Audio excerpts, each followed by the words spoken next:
Heavy fighter. A heavy fighter is an historic category of fighter aircraft produced in the 1930s and 1940s, designed to carry heavier weapons or operate at longer ranges than light fighter aircraft. To achieve performance, most heavy fighters were twin-engined, and many had multi-place crews. This was in contrast to light fighters, which were typically single-engined and single-crew aircraft. In Germany, these larger fighters were known as Zerstörer, destroyers. The heavy fighter was a major design class during the pre-World War II period, conceived as long-range escort fighters or heavily armed bomber-destroyers. Most such designs failed in this mission as they could not maneuver quickly enough against single-engine fighters. Most notable among such designs was the Messerschmitt Bf-110, which suffered great losses during the Battle of Britain. An exception was the American Lockheed P-38 Lightning, which proved an effective heavy fighter. Even against smaller, lighter, single-engined aircraft, and particularly in the Pacific theater. Many twin-engine heavy fighters found their niche as night fighters, especially in the bomber-destroyer role, or as fighter-bombers, roughly analogous to modern strike fighters. Among such conversions was the Bf-110, which served as a relatively successful night fighter, ground attacker, and fighter-bomber for most of the war, and the Bristol Beaufighter, which emerged as a major anti-shipping strike fighter of the Royal Air Force. Some heavy fighters did find success. The de Havilland Mosquito, simultaneously developed as a light bomber, twin-engine fighter, and photo-reconnaissance aircraft, excelled in its originally proposed role as a fast light bomber. Although not always contemporaneously referred to explicitly as heavy fighters, nearly every single combatant of WWII fielded or experimented with twin-engine, multi-role combat aircraft. Netherlands. The Fokker G1 was a private venture designed by Dutch aircraft manufacturer Fokker in 1936. The G1 was designed to serve on the heavier end of the spectrum of heavy fighters as a Jagdkreuzer, or a bomber-destroyer, and was comparable to early models of the German Messerschmitt Bf-110. The G1 was formidably armed relative even to other early heavy fighters, with twin 23mm .91-inch Madsen cannons and a pair of 7.9mm .31-inch Madsen machine guns, later uparmed to 8 machine guns, in the nose. For defensive purposes, a single Madsen 7.9mm machine gun was mounted in a rear-facing turret, manned by the second crew member. Prior to the Nazi German invasion of the Netherlands, the G1 was actively involved in air border patrols in order to ensure neutrality and the integrity of Dutch airspace. On 20 March 1940, a G1 forced down an Armstrong Whitworth Whitley from No. 77 Squadron RAF when it strayed into Dutch airspace. On 10 May 1940, when the Nazi Germany invaded, 23 G1 aircraft were serviceable. In the 5-day war, the available G1 fighters were mainly deployed in ground attack missions, strafing advancing German infantry units, but were also used to attack Junkers Ju-52 transports. Although reports are fragmentary and inaccurate as to the results, G1 fighters were employed over Rotterdam and The Hague, contributing to the loss of 167 Ju-52s, scoring up to 14 confirmed aerial kills. With relentless attacks by the Luftwaffe on Dutch airfields and overwhelming German air superiority, the G1 suffered heavy losses. At the conclusion of hostilities, several GIs were captured by the Germans and utilized as heavy fighter trainers for Bf-110 crews at Vienna Neustadt. For the next 2 years, Flugzeugführerschule B-8 flew the G1 until attrition grounded the fleet. On 5 May 1941, a Fokker test pilot, Hudde Legstra, accompanied by engineer and member of the Fokker Board of Directors Dr. Piet Voss, managed to fly a G1 to England from the occupied Netherlands. After landing in England, the G1 was conscripted by Phillips & Powys Aircraft Company. The company had designed an all-wooden fighter bomber and was interested in the GI's wing structure and its resistance to the rigors of a British climate. Despite being left outdoors for the remainder of the war, the G1 survived only to be eventually scrapped after 1945. France. In 1934, the French Ministry of Air issued a specification for a new 2- or 3-seat multi-role fighter capable of functioning as a bomber escort and night fighter, as well as providing fighter direction, leading formations of single-engine fighters to their targets. The specification also required, at minimum, 2 forward-facing 20mm cannons, as well as a rearward-facing machine gun for defensive purposes. This was relatively very heavy armament for a fighter in 1934, with most contemporary aircraft mounting 1 or 2 light machine guns. In response, French aircraft manufacturer Potez developed the Potez 63 series. The basic design was close to the original specification, that of either a 2- or 3-seat, dual-engine heavy fighter, armed with 2 20mm Hispano-Suiza HS-404 cannons in gondolas under the fuselage, and a rearward-facing machine gun for defense. Numerous variants and sub-variants of the 63 series would be designed and produced, including day fighter, night fighter, reconnaissance, and light bomber variants. While the 63 series was primarily developed for the French Air Force and French Naval Air Arm, they would serve with numerous other nations, both Axis and Allied powers, via either pre-armistice sales by the French government or via use of captured aircraft. In French service, the series saw action during the Battle of France, and post-armistice within both the Vichy French Armée de Air de l'Armistice and the Free French Forces Aériennes Français Labré. On 20 May 1940, the light bomber variant, the Potez 633, took part in a ground attack against German troops near Arras. 3 633s took part in the attack. This was the type's only operational mission over France, as 2 days later, the 633 was withdrawn from frontline service. The day-night fighter variant, the Potez 631, had quickly proved to be an ineffectual interceptor. It was slower than some German bomber aircraft and 130 kilometers per hour, 81 miles per hour, slower than the Messerschmitt Bf-109E variant fighter. Perhaps the most successful unit operating the Potez 631 was the Flottille F-1C of the French Naval Air Arm. Between 10 and 21 May 1940, aircraft of the Flottille shot down 12 enemy aircraft in exchange for 8 of their own losses prior to its withdrawal from active combat. The reconnaissance variants, the Potez 637 and 63.11, equipped numerous groups de reconnaissance of the French Air Force, with more than 700 reconnaissance Potez 63.11s having been delivered. The Potez 63.11 suffered the more losses than any other French type.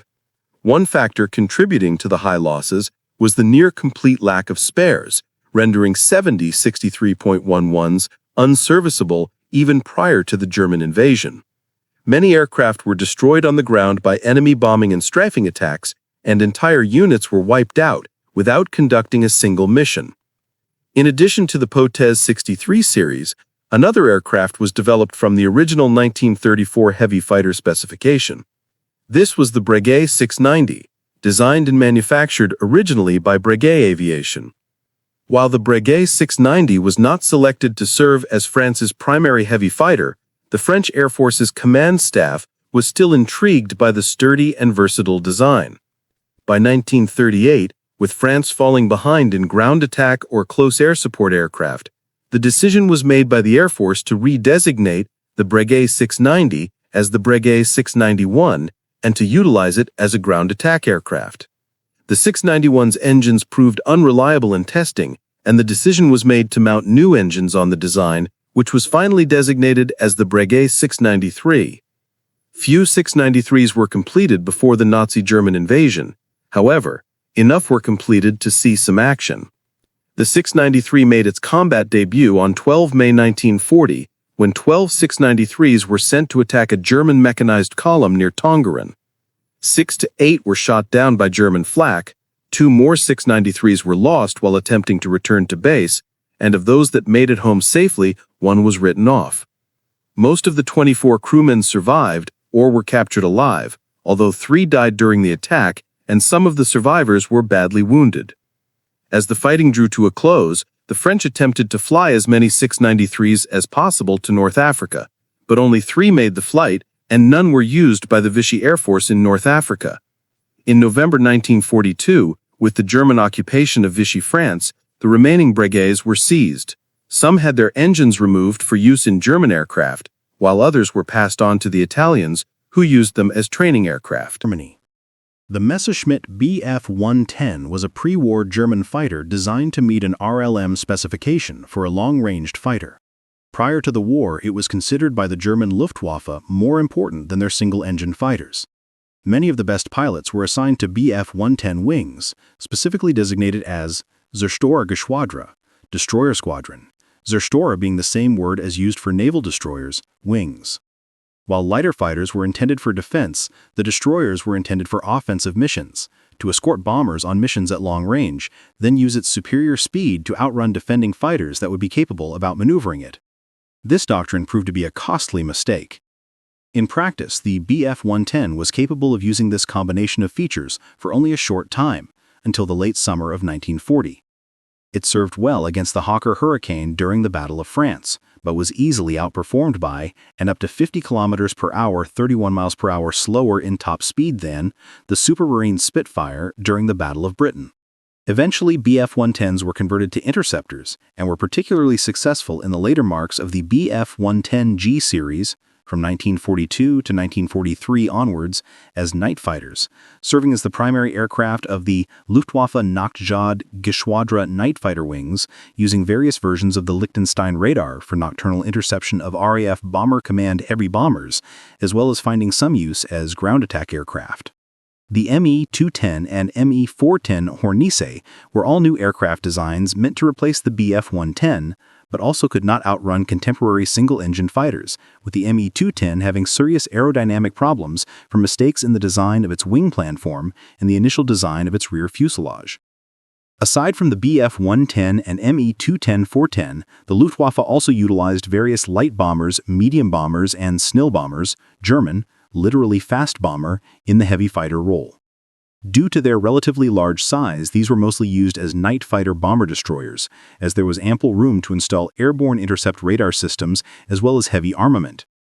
Bombers utilized in such a role included the Junkers U-88 and U-388, the Heinkel HE-219, and the Dornier Do-215 and Do-217.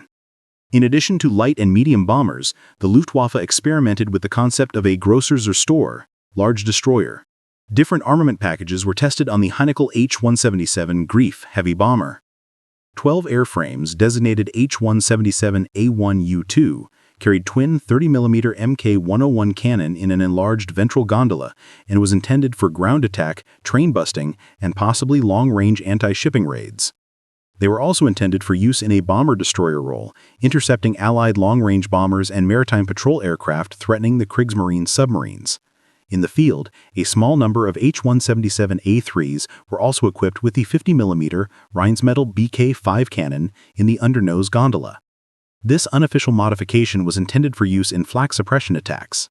A never-built A3R5 variant was also planned to mount a 75mm board cannon BK 7.5cm cannon. 5 A5 variants were built armed with up to 33 spin-stabilized 21cm 8¼ caliber rockets, obliquely mounted, firing upwards in the fuselage, designed to break up and destroy the combat box defensive formations used by USAF daylight bombers over Germany. Limited operational test flights were conducted with this variant, but they never made contact with the enemy. With the ever-increasing threat of Allied escort fighters, the variant was abandoned. Towards the end of the war, the Dornier Do-335 file was developed as a twin-engine dedicated Zerstörer, eschewing the usual German wartime practice of assigning multiple roles to heavy fighters, designed with a relatively unique push-pull configuration, which placed its fuselage-mounted twin DB603 engine's propellers on opposing ends of the fuselage, and potentially allowed much better maneuverability while essentially using the same engines as the conventional layout twin-engine Me-410. The centerline thrust design of the Do-335, the first ever frontline combat fighter to use it, did allow dramatically higher speeds, just over 750 km per hour, 465 miles per hour, than many other twin-piston engine aircraft of its era. But it never produced in quantity. Following the example set by the Bf-110, the Japanese built the broadly similar Kawasaki Ki-45 Toryu. Likewise, neutral Netherlands built the twin-boom Fokker GI, only to be seized by the Luftwaffe after the German invasion of the Netherlands. United Kingdom. Before the war, the British sought two types of twin-engine fighters, with turret-mounted and nose-mounted cannon armament, respectively. The former, because it was expected to give greater opportunity for attack at higher speeds compared to the biplane era. The latter, because of loss of accuracy expected with heavy weapons installed in wings. One example of an aircraft to meet the latter was the Gloucester F/9/37. Later development into a night fighter was curtailed in 1941 so that Gloucester's design team could concentrate on British jet fighter projects. The limitations of pure turret fighters, though the single-engine Boulton-Paul Defiant was successfully adapted as a night fighter, and aerodynamics of multiple cannon installations in turrets, such as Boulton-Paul P-92, curtailed introduction of designs into service. Perhaps in the belief that the bomber will always get through, Britain lagged behind in heavy fighter development. The British aircraft that emerged were all adapted from contemporary light bombers. During the German advance through the Netherlands, Belgium, and into France, squadrons using Bristol Blenheim 1F, fitted with a ventral gun pack and operating as long-range fighters, suffered heavy losses and were withdrawn from daylight operations. As the Battle of Britain commenced, some of these Blenheims were then equipped with radar, operating as night fighters. More successful was the Bristol Beaufighter, started in 1938 as an interim aircraft to cover for delays in the introduction of a cannon-armed fighter, the Westland Whirlwind. The Beaufighter design reused major portions of the earlier Beaufort torpedo bomber, armed with 6 .303-inch machine guns, 4 20mm cannon and rockets, bombs, or torpedoes. The Beaufighter was potent in the anti-ship and ground attack role in the Pacific and Europe. With the addition of radar, it was one of the Royal Air Force's main night fighters. Similarly, the successful de Havilland Mosquito fast bomber was simultaneously adapted for both day and night fighter use. A parallel single-seat twin Merlin engine fighter, the de Havilland Hornet, entered service in the immediate post-war period and served until 1955. When there appeared to be a threat from German high-altitude bombers, the Westland Welkin was developed. This was a twin-engine design with wide wings, 70 feet, 21 meters, to be able to intercept at 45,000 feet, 14,000 meters. The threat never materialized, and Welkins did not see combat service. A contemporary design, the 6-cannon-armed Vickers Type 432, which itself descended from a requirement for a fighter with 40mm cannon, got no further than the prototype. Due to the different requirements for naval fighter aircraft, the British put into service some heavyweight single-engine fighters, such as the Fairey Firefly. The United States, the U.S. military never officially designated an aircraft as a heavy fighter, but from the 1930s through to the immediate post-World War II period, there were a slew of American designs that were twin-engined, relatively heavy in weight, and designed in line with other nations' heavy fighter philosophy.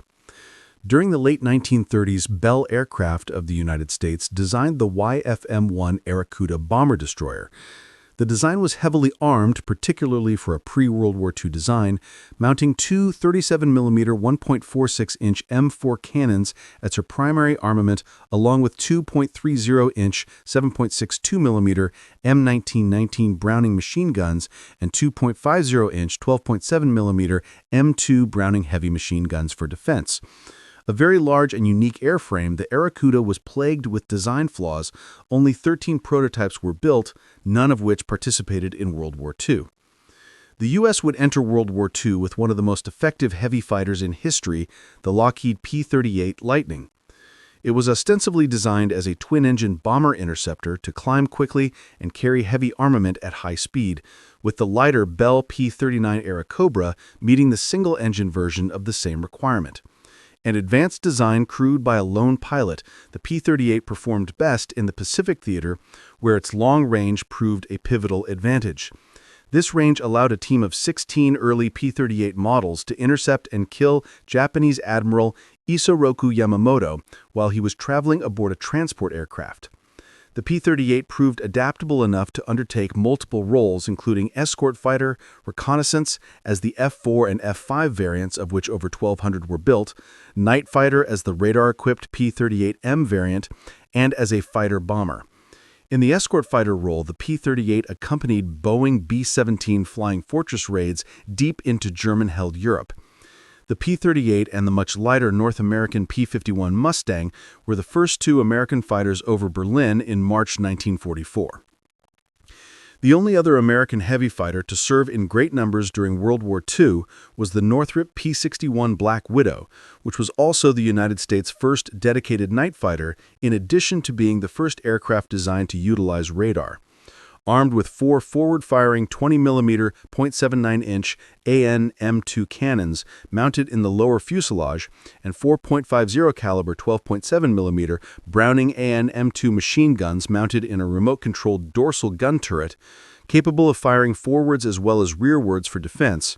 A very large and unique airframe, the Aerocuda was plagued with design flaws. Only 13 prototypes were built, none of which participated in World War II. The P-61, redesignated as the F-61 in June 1948, would also serve as a night all-weather interceptor with the USAF's Air Defense Command ADC until 1951. In 1945, with the large-scale use of jet aircraft becoming commonplace, the United States Army Air Forces put forward technical specifications to the U.S. aerospace industry requesting both day and night interceptors. While the night interceptor technical specification did not specifically require jet power, it did place a minimum speed requirement of 503 miles per hour, 810 kilometers per hour on the project, effectively necessitating jet power. By 1946, two aircraft were chosen by the USAF to compete for the contract: the Curtiss White XP-87 Blackhawk and the Northrop XP-89 Scorpion. While the XP-89 would eventually emerge as the winner due to multiple issues with both competing aircraft, the first Scorpions would not reach operational Air Defense Command interceptors until 1951. With no other night interceptors to call on from 1945 to 1951, the P-61 Black Widow was charged with protecting American airspace from the growing threat of Soviet strategic bombers. The P-61 would be redesignated as the F-61 in 1948. With F-61s no longer in production post-war, they were usually replaced with the newer F-82 Twin Mustang once they became unserviceable. The F-82 Twin Mustang was America's last heavy fighter design, as well as being the last American piston engine fighter ordered into production by the United States. The Twin Mustang, while appearing to be simply a twinned P-51 Mustang, actually only shared less than 20% commonality of parts with the original Mustang. Initially intended as a long-range escort fighter for Boeing B-29 Superfortress strategic bombers attacking the Japanese home islands, it would become operational only after the Japanese surrender. Originally designed in 1943, it was officially accepted into USAAF service in August 1945. The design carried 6.50-inch heavy machine guns, or HMGs, on the center wing, between each fuselage, with 3 on each outboard wing as on the original Mustang design. The HMGs were also AN-M3s instead of the original Mustang's AN-M2 HMGs. The AN-M3 increased the rate of fire to around 1,200 to 1,300 rounds per minute, firing the same round with minimal change in weight or size compared to the AN-M2's 750 to 850 rounds per minute, a roughly 60% increase in rounds per minute. The first XP-82 prototype was equipped with a removable centerline gun pod housing 8 additional .50 caliber M3 Brownings, but this did not feature on production aircraft. A separate centerline gun pod containing a 40mm or 1.6-inch cannon was considered but was never built. The outer wings were reinforced to allow the addition of hardpoints for carrying additional fuel or 450 kilograms of ordnance. The F-22E was the first operational model, and its initial operational assignment was to the Strategic Air Command 27th Fighter Wing, later redesignated the 27th Fighter Escort Wing, or 27th FEW, at Kearney Air Force Base, Nebraska, in March 1948. With no long-range jet fighters to escort the strategic bomber force, the 27th FEW was to fly these missions in F-22Es. During the start of the Korean War, the F-22 replaced the F-61 Black Widow as the USAF's night interceptor in the Far East Air Forces. The twin Mustang was utilized in the night fighter interceptor and fighter-bomber role early in the war, and it scored the first U.S. aerial victory, with Lieutenant William G. Hudson, USAF, scoring a Yak-11 kill. The twin Mustang was increasingly outclassed by jet aircraft and was eventually replaced in Korea by Republic F-84 Thunderjets and North American F-86 Sabres. The F-82 would end its life as the last operational American piston-engined interceptor, primarily stationed in Alaska out of Attuck Island and later out of Ladd Air Force Base as part of the 449th Fighter All-Weather Squadron, FAWS. A winterized variant, known as the F-82H, was developed specifically for this task. The winterized twin Mustang would perform long-range aerial patrols over the extremes of American airspace around Alaska, with the area being viewed as a possible backdoor for Soviet strategic bombers. The F-82H was slowly supplemented by the Lockheed F-94 Starfire all-weather interceptor, and by 1953 it had completely replaced the twin Mustang. Apart from the P-38 and P-61, other mid-WWII projects included the proposed Curtiss XP-71. It was an exceptionally large heavy fighter, intended to serve as a long-range escort fighter and bomber destroyer. Its design was based around a 75mm cannon capable of destroying large heavy bombers with one hit. But interest in the project waned, and the 83-foot, 25-meter wingspan aircraft did not progress beyond a single mock-up. Another bomber-destroyer was the Beechcraft Model 28, also bearing a 75mm cannon, with twin turrets mounting .50-inch, 12.7mm Browning AN/M2 heavy machine guns for defense. The design was redesignated the XA-38 Grizzly and was repurposed as a ground attack aircraft intended to be able to defeat enemy tanks and ground fortifications with its heavy cannon. However, for reasons including need of the chosen power plant for B-29 bombers, it did not enter service. Post-war, the Grumman F-7F Tigercat was the first twin-engine fighter aircraft to enter service with the United States Navy, using two Pratt & Whitney double Wasp radial engines, achieving a top speed of 460 miles per hour, 740 kilometers per hour. It was among the fastest piston-engined aircraft ever built, and heavily armed with four 20mm M2 cannon and four .50-inch 12.7mm Browning AN/M2 heavy machine guns, with hardpoints for bombs or a torpedo. Although Grumman designed and developed the aircraft during World War II, it entered service too late to see action before VJ Day. It served in the Korean War and retired in 1954. During the interwar period, the USSR set about developing heavily armed twin-engine fighters to function in the heavy fighter role, particularly as interceptors and bomber-destroyers. Uniquely, the Soviets experimented with recoilless rifles as primary armament, but abandoned the effort as impractical in the late 1930s. Twin-engine designs such as the Tupilov ANT-29 or Pedlikov VI-100 were proposed, but never made it past the prototype stage, and the USSR entered World War II without a viable heavy fighter. With the German invasion of the Soviet Union in 1941, the Soviet air forces were caught off guard, with only lighter, single-engined, relatively lightly armed fighters to intercept Luftwaffe bombers and no dedicated night fighters, a role typically filled by heavy fighters. After the German night bombing raids of Moscow in 1941, the People's Commissariat of Defense of the Soviet Union, NKO, sought to rapidly correct this deficiency. In order to create a fighter that would fill the needed specifications quickly, it was determined that it would utilize a pre-existing airframe. The NKO selected the Petlikov PE-2, a twin-engined light bomber, to be modified, and within 4 days, the newly minted Petlikov PE-3 took flight. Numerous issues were identified with the PE-3, primarily stemming from the added gun and cannon armament. Various improvements, workarounds, and modifications were tested to address these issues. The aircraft was placed under further scrutiny when it was issued on a trial basis to the 95th High-Speed Bomber Regiment within the Moscow Military District in late 1941.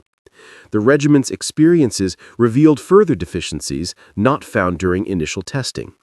Firing the aircraft's forward-facing armament at night temporarily blinded the pilots.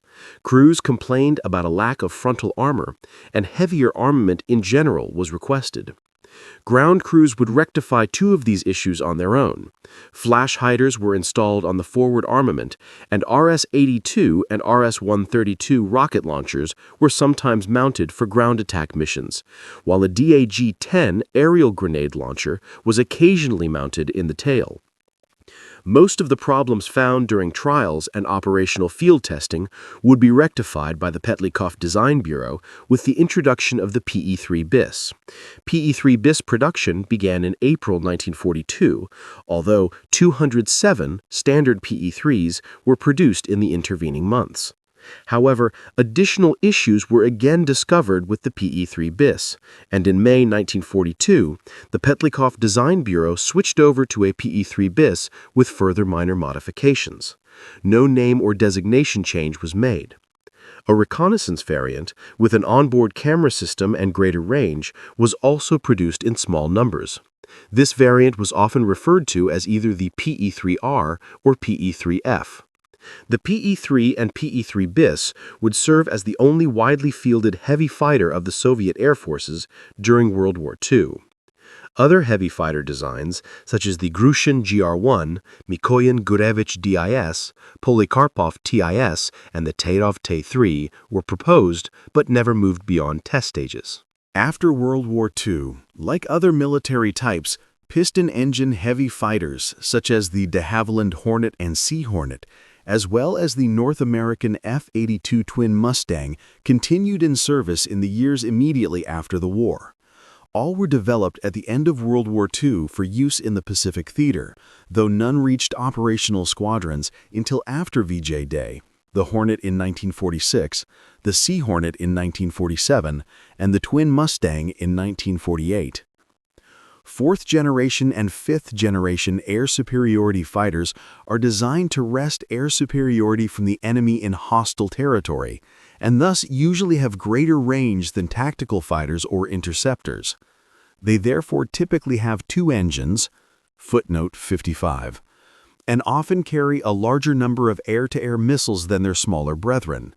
They typically also have more capable and complex radar and electronic systems, with the result that in older air superiority fighters, such as the McDonnell Douglas F-4 Phantom II or Grumman F-14 Tomcat, a second dedicated crew member was carried to manage radar and weapon systems. WW-II's fastest fighter aircraft. Who was the king of speed? The race for speed begins 1930s to 1939. Before the first shot of World War II was fired, nations were already locked in a different kind of battle. One fought in the laboratories, wind tunnels, and test fields of their aircraft industries. Speed was the obsession. The 1930s saw the end of biplanes and the rise of sleek, all-metal monoplanes with retractable landing gear and enclosed cockpits. Nations like Britain, Germany, Japan, and the United States knew that airspeed would mean survival in the next war. In Britain, Supermarine's R.J. Mitchell was developing the Spitfire, building on the high-speed racing legacy of the Schneider Trophy seaplanes. In Germany, Willy Messerschmitt was working on the Bf-109, a design focused on lightweight construction and a powerful Daimler-Benz inline engine. By 1939, these aircraft represented the cutting edge of aviation technology, and each could exceed 350 miles per hour. A remarkable speed for their day. The early warfighters, 1939 to 1941. When World War II began, the fastest fighters in service were the Supermarine Spitfire Mark I and the Messerschmitt Bf-109E. Spitfire Mark I. Top speed 355 miles per hour, 570 kilometers per hour at 19,000 feet. Engine Rolls-Royce Merlin II, 1,030 HP. Messerschmitt Bf-109E, AML. Top speed 357 miles per hour, 575 kilometers per hour at 17,000 feet. Engine Daimler-Benz DB601A, 1,100 HP. In the Battle of Britain, 1940, both fighters pushed to their performance limits. Their speeds were nearly identical, so tactics and pilot skill decided the outcome, not raw power. Meanwhile, across the world, Japan had developed the MS Mitsubishi A6M0, which stunned Allied pilots. Mitsubishi A6M20. Top speed 331 miles per hour. Exceptional range and agility, but lightly armored. While not the fastest, the Zero's speed combined with maneuverability made it deadly in early Pacific combat. The technological breakthroughs, 1942 to 1943. By 1942, the air war had evolved. Aircraft were now climbing higher and flying faster. Nations began experimenting with turbo superchargers and high-octane fuels to push the limits. P-38 Lightning, the twin-engine speedster. The Lockheed P-38 Lightning was America's first high-speed interceptor with twin Allison engines and turbo superchargers. Top speed 414 miles per hour, 666 kilometers per hour at 25,000 feet. Unique twin boom design, excellent in climbs and dives. Used in both Europe and the Pacific. It was one of the first U.S. fighters capable of escorting bombers deep into enemy territory. However, compressibility issues in high-speed dives limited its top-end performance early on. FW-190A, Germany's new Predator. In 1941, Germany introduced a new champion, the FW-190A, designed by Kurt Tank. Top speed 408 miles per hour, 657 kilometers per hour at 20,000 feet. Engine BMW 801 Radial, 1,700 HP. It outclassed early Spitfires and gave the Luftwaffe a major edge, until Britain answered with newer Spitfire marks. The Mid-War Speed Race, 1943-1944. As the war intensified, engineers on both sides were in a relentless race for speed. The Allies began to catch up and then surpass the Luftwaffe in both numbers and technology. U.S. Republic P-47 Thunderbolt, the Jug. Huge, heavy, and powerful, the P-47 Thunderbolt was powered by the Pratt & Whitney R2800 double wasp radial engine and featured a turbo supercharger system that gave it superb high-altitude performance. Top speed 433 miles per hour for the P-47D. Upgraded P-47M, 473 miles per hour, one of the fastest piston engine fighters ever built. Though not the most maneuverable, it could dive faster than any other Allied fighter, and its 8.50 caliber guns made it deadly in combat. British Spitfire Mark XIV, the speed queen of the RAF. The Spitfire continued to evolve. The Mk-14, powered by the 2050 HP Rolls-Royce Griffin 65 engine, was the RAF's answer to the FW-190 and late-war Bf-109s. Top speed 448 miles per hour at 26,000 feet. Excellent climb and roll rate. a beauty of aerodynamics and power combined. U.S. P-51D Mustang, the long-range champion. The North American P-51 Mustang, with its Packard-built Merlin engine, became perhaps the most famous fighter of World War II. Top speed, 437 miles per hour at 25,000 feet. Longest range of any single-engine fighter, 1,650 miles with drop tanks. The Mustang could escort bombers all the way to Berlin and back, and outrun almost anything that tried to intercept it. Soviet speed. Yakovlev and Lavochkin fighters. While Western powers developed sleek, high-altitude fighters, the Soviet Union focused on rugged, low to mid-altitude designs. Russian Yak-3. Top speed, 447 miles per hour. Light, highly maneuverable, and deadly in low-altitude dogfights. Russian La-7. Top speed, 423 miles per hour. Excellent performance below 20,000 feet. Soviet pilots like Ivan Kozhedub became aces flying it.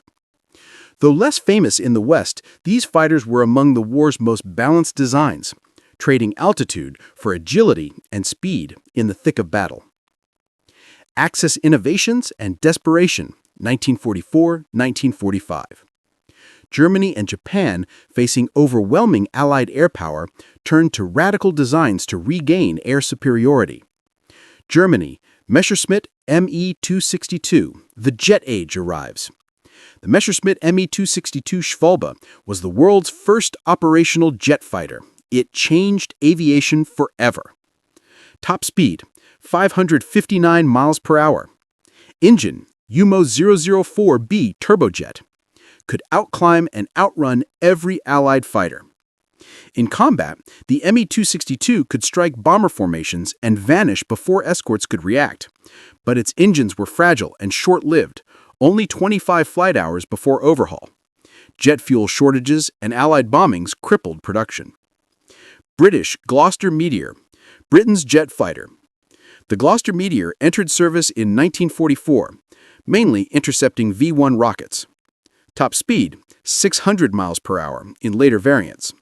The first Allied jet fighter to see service. Reliable, but entered too late to impact the war significantly. Japan, Nakajima Ki-84 Hayate. Japan's fastest and most capable late-war fighter. Top speed, 427 miles per hour.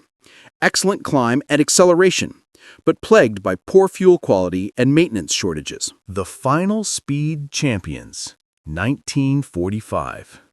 By 1945, the piston engine fighters had reached the limits of propeller-driven flight. The Me 262 and Meteor had ushered in a new era, the jet age. Top speed rankings, operational World War II fighters. Aircraft, country, type, top speed in miles per hour, year. Messerschmitt Me 262A, Germany, jet, 559 miles per hour, 1944. Gloucester Meteor F3, UK, jet, 600 miles per hour, 1945. Spitfire Mk14, UK, piston, 448 miles per hour, 1944. P-47 Thunderbolt, USA, piston, 473 miles per hour, 1945. P-51D Mustang, USA, piston, 437 miles per hour, 1944. FW-190D9 Dora, Germany, piston, 440 miles per hour, 1944. Yak-3 USSR, piston, 447 miles per hour, 1944. Ki-84 Hayate, Japan, piston, 427 miles per hour, 1944. Verdict: the king of speed. If we define fastest purely by measured airspeed, the Me-262 and Gloucester Meteor are clear winners, the first jet fighters in combat history. However, if we judge by combat performance, reliability, and wartime impact, the crown for piston-engine fighters belongs to the P-47M Thunderbolt and Spitfire Mk-14. The P-47M, capable of over 470 miles per hour, chased down Germany's V-1 flying bombs and dueled high-speed Luftwaffe fighters with unmatched power. Meanwhile, the Spitfire Mk-14 provided the RAF with a fast, maneuverable, and deadly interceptor in 1944-45, proving that British design could match German precision and American horsepower. Epilogue: The legacy of speed. World War II ended the age of the piston engine. The technology that created the Mustang, Spitfire, and Thunderbolt evolved directly into jet fighters like the P-80 Shooting Star and MiG-9. The lessons learned in metallurgy, aerodynamics, and supercharging became the foundation for modern aviation.